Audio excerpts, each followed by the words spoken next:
ખમીરવાળી જમીનની મોંઘી મોલા તેવા બે કદાવર નરની આ વાત.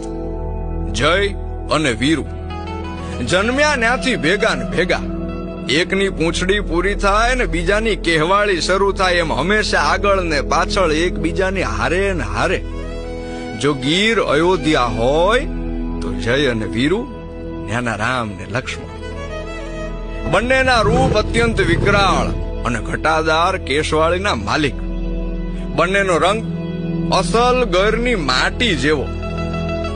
ખોરઠની સીમમાં આવેલ હાવજની વસ્તીમાં સૌથી મોટો ફાળો આ બે નરનો છે.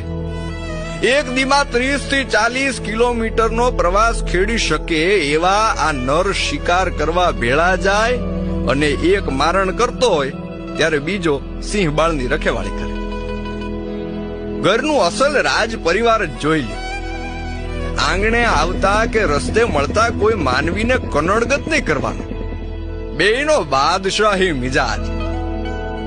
આમ તો ગીરમાં કેટલાય ભેરું થઈ ગયા, પણ જય અને વીરુનો પ્રેમ, એમની અખૂટ શક્તિ, એમનો વિશાળ પરિવાર, એમનું વિકરાળ રૂપ અને ખાસ કરીને એમની ઉપસ્થિતિની ઉર્જા ક્યાંય ન જોયેલી, ક્યારેય ન બનેલી.